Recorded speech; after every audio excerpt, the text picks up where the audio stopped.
High court ద్వారా పొందవచ్చు. మరి సుప్రీంకోర్టు అనేటువంటిది ఆర్టికల్ 32 ప్రకారం, సుప్రీంకోర్టు అనేటువంటిది ఆర్టికల్ 32 ప్రకారం రిట్లను జారీ చేస్తుంది. హైకోర్టు అనేటువంటిది ఆర్టికల్ 226 ప్రకారం రిట్లను జారీ చేస్తుంది. ఆర్టికల్ 226 ప్రకారం రిట్లను జారీ చేస్తుంది. ఒక్కసారి చూడండి, ఆర్టికల్ 32 ప్రకారం ఎవరు రిట్లను జారీ చేశారు? సుప్రీం. ఆర్టికల్ 226 ప్రకారం ఎవరు రిట్లను జారీ చేశారు? హైకోర్టు అనేటువంటిది. ఇప్పుడు చూద్దాం. ఇప్పుడు హైకోర్టు, సుప్రీంకోర్టు రెండు కూడా రిట్లను జారీ చేస్తుంది అన్నప్పుడు హైకోర్టు అనేటువంటిది సుప్రీంకోర్టు అనేటువంటి దానికి ఇప్పుడు చూడండి, ప్రాథమిక హక్కులు అనేటువంటివి భంగం కలిగినప్పుడు రిట్లను జారీ చేసే అధికారం ఎవరెవరికి మాత్రమే ఉంది? సుప్రీంకోర్టుకి, హైకోర్టుకు మాత్రమే ఉంది. సుప్రీంకోర్టుకి, హైకోర్టుకు మాత్రమే ఉంది. మరి సుప్రీంకోర్టు, హైకోర్టుకు కాకుండా మరి కింది స్థాయి కోర్టులకు కూడా రిట్లను జారీ చేసే అవకాశం ఇవ్వచ్చా? కింది స్థాయి కోర్టులకు కూడా రిట్లను జారీ చేసే అవకాశం ఉందా? లేదు. ఇవ్వచ్చా? ఇవ్వచ్చు. ఎవరివ్వాలి? పార్లమెంట్ ఇవ్వాలి. ఇవ్వచ్చు. పార్లమెంట్ అనేటువంటిది ఒక చట్టం చేసి, ఒక అమెండ్మెంట్ చేసి కింది స్థాయి న్యాయస్థానాలకి కూడా రిట్లను జారీ చేసే అవకాశాన్ని కల్పించవచ్చు. కానీ ఇప్పటి వరకు క్రింది స్థాయి న్యాయస్థానాలకి రిట్లను జారీ చేసే అవకాశం ఇవ్వలేదు. కాబట్టి ప్రస్తుతానికి రిట్లను జారీ చేసే అవకాశం ఏ కోర్టులకు మాత్రమే ఉంది? సుప్రీంకోర్టుకి, హైకోర్టుకు మాత్రమే ఉంది. మరి మిగతా కోర్టులకు అవకాశం ఇవ్వచ్చా అంటే ఇవ్వచ్చు. ఎవరివ్వచ్చు? పార్లమెంట్ ఇవ్వచ్చు. అర్థమైందా ఇక్కడ? అంటే పార్లమెంట్ అనేటువంటిది ఒక చట్టం చేసి రిట్లను జారీ చేసే అవకాశం క్రింది స్థాయి లోయర్ కోర్టులకు కూడా కల్పించవచ్చు.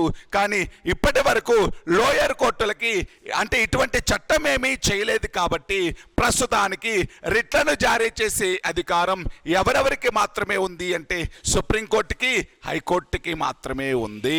అంటే ఈ 32 ఆర్టికల్ ఏం చెప్తుందో చూద్దాం.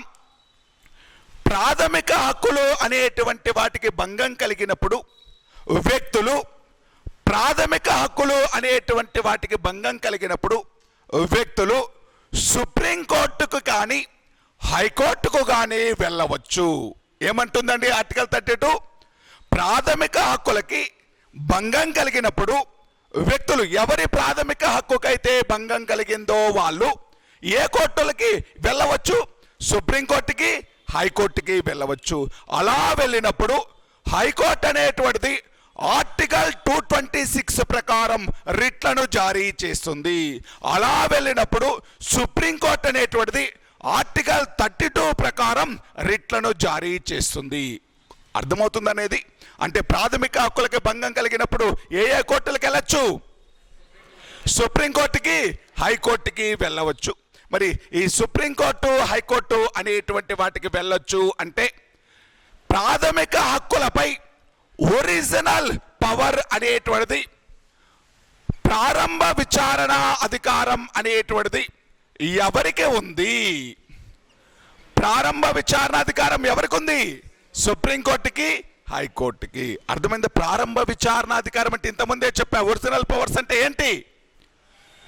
డైరెక్ట్గా నీ యొక్క కేసుని హైకోర్టు దృష్టికైనా తీసుకెళ్ళచ్చు, సుప్రీంకోర్టు దృష్టికైనా. అంటే ప్రాథమిక హక్కులకు భంగం కలిగినప్పుడు ఆ కేసుని డైరెక్ట్గా హైకోర్టులైనా వేసుకోవచ్చు, సుప్రీంకోర్టులైనా వేసుకోవచ్చు. అంతేగాని కింది స్థాయి నుంచి వెళ్ళాల్సినటువంటి అవసరం లేదు. డైరెక్ట్గా ఈ కోర్టులను కన్సల్ట్ చేయవచ్చు. అంటే ఒరిజినల్ పవర్ అనేటువంటిది ఫండమెంటల్ రైట్స్కి సంబంధించి ఎవరికి ఉంది అంటే సుప్రీంకోర్టుకి, హైకోర్టుకి ఉంది. ఈ రెండింటికి ప్రారంభ విచారణ అధికారం ఉంది. మరి ఈ ఫండమెంటల్ రైట్స్ అనేటువంటి వాటికి సంబంధించి రిట్లని జారీ చేసే అధికారం ప్రస్తుతానికి ఏ కోర్టుకు ఉంది అని చెప్పాను? సుప్రీంకోర్టుకి, హైకోర్టుకి రిట్లను జారీ చేస్తున్నాయి. సుప్రీంకోర్టు ఏ ఆర్టికల్ ప్రకారం? 32. హైకోర్టు ఏ ఆర్టికల్ ప్రకారం? 226. ఇప్పుడు చూడండి, ఈ సుప్రీంకోర్టు అనేటువంటిది ఎక్స్క్లూజివ్గా, అంటే సుప్రీంకోర్టు అనేటువంటిది ఎక్స్క్లూజివ్గా ఓన్లీ ఫండమెంటల్ రైట్స్కి మాత్రమే రిట్లను ఇష్యూ చేస్తుంది. అంటే ప్రాథమిక హక్కుల ఉల్లంఘన జరిగినప్పుడు మాత్రమే సుప్రీంకోర్టు రిట్లను జారీ చేస్తుంది. అర్థమైందా? Exclusively supreme court issue writs only violation of fundamental rights. అంటే ప్రాథమిక హక్కులకు భంగం కలిగినప్పుడు మాత్రమే రిట్లను జారీ చేస్తుంది. ఎవరు? సుప్రీంకోర్టు. ఎవరండి?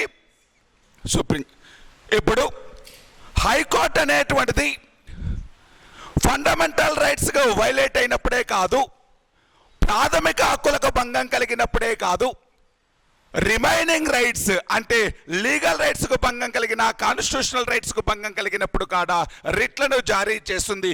ఏ కోర్టు? హైకోర్టు. అంటే ఓన్లీ ప్రాథమిక హక్కులపై రిట్లను జారీ చేసే అధికారం సుప్రీంకోర్టుకుంటే, ఫండమెంటల్ రైట్స్తో పాటు రాజ్యాంగంలో పేర్కొన్న ఇతర హక్కులకి కూడా భంగం కలిగితే అప్పుడు కూడా రిట్లను ఎవరు జారీ చేస్తారు అంటే హైకోర్టు జారీ చేస్తుంది. అంటే ఇక్కడేమో సుప్రీంకోర్టు ఏమో ఓన్లీ ఎక్స్క్లూజివ్గా దేనికి సంబంధించింది? ఫండమెంటల్ రైట్స్కి సంబంధించింది. హైకోర్టు అనేటువంటిదేమో స్పెసిఫిక్గా ఫండమెంటల్ రైటే కాదు, ఫండమెంటల్ రైట్స్ కోసం కూడా రిట్లను జారీ చేస్తుంది. దానితో పాటు రిమైనింగ్